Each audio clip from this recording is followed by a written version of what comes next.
Shane Watson here for Priority Boxing Promotions. I'm lucky enough to be joined by John McCallum. How are you, John? Yeah, not too bad, thanks, Shane. How are you? All good, thanks, mate. All good. Obviously, last time out, back on the winning run. Got a Yeah. points victory over Pucci Rampoch. How is it to get back on the winning run going into fight night this week? Oh, it was just good to be busy, to be honest. It was good to get out there. Pucci was a late replacement, so just good to actually get some rounds in. So get back in New York, I'll get some rounds. And what kind of an opponent do you expect to be in with ahead of this week? To be honest, I was meant to fight someone from Kazakhstan the last time for a vacant IBF international or intercontinental belt, but it looks like that's fell through again. And to be honest, I'm not entirely sure who I'm fighting, but there's been a rumor that I'm fighting some London guy called Aussie Javar or Javar, Aussie Yeah, Javar. yeah, yeah. Um, he's meant to be a pretty tough guy. He's maybe better than his record suggests, and he's been in with the best in the country at cruiserweight. So if I end up boxing him, that'll be a nice step up for That's it. So, Pucci do you anyway. find your weight to be cruiserweight now, or? Oh yeah, I'm boxing at cruiserweight. There's no way I'm making light heavyweight. I've grew into cruiserweight now. Um, as you know, Shane, the jump from light heavyweight to cruiserweight is massive. It's not like some of the, like the lighter weights. It's only like £6 and £4 of difference. This is jumping up from 78 kilos to 91. So it's And how quite do a you big feel difference. fighting at cruiserweight? Do you feel a lot stronger, or?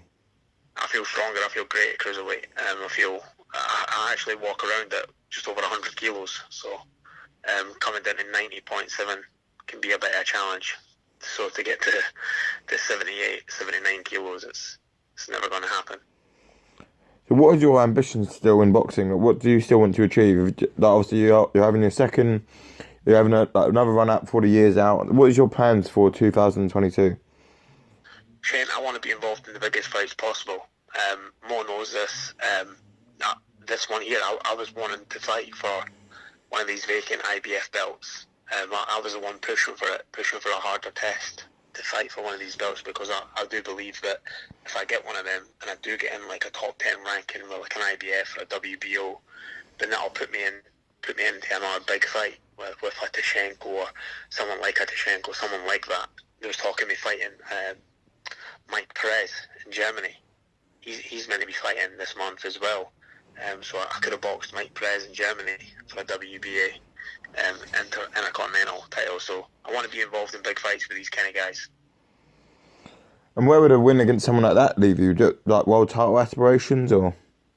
Well, that's it. Like Mike Perez has fought for the world title, hasn't he? He's only been beat by Yeah.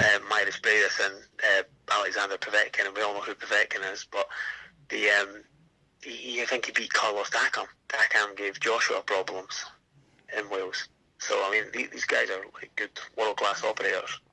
So that's the kind of fights I want to be in. It's not about money for me. I've got my own business out of boxing, so it's not about money. It's just about sport and achievement. And without disrespecting guys like Lewis Van Putsch, beating Lewis Van Putsch at the York Halls, it's not where I want to be. I want to be involved in big fights.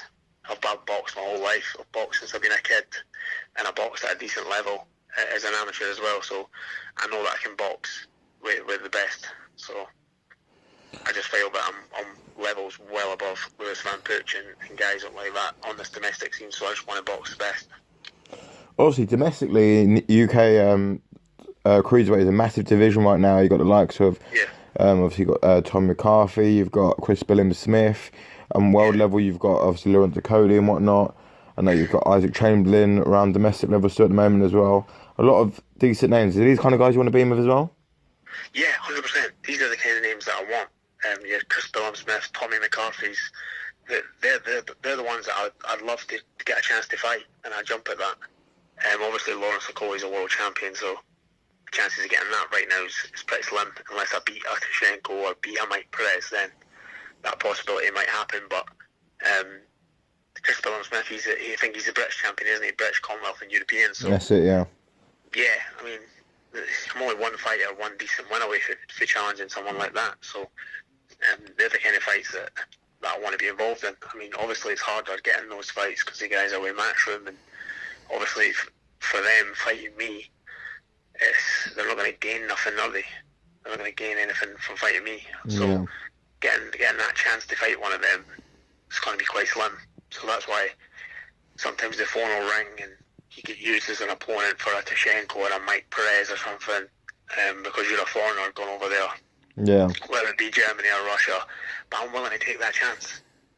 I'm training every day for that phone to ring, because the next time I get a phone call for a 2 weeks notice fight in Russia, I'm going to be ready and I'm going to be quite close to the weight, so I'm not going to be getting caught off guard again. Yeah. Okay. Well, thanks for tuning in. Thanks for the interview as always.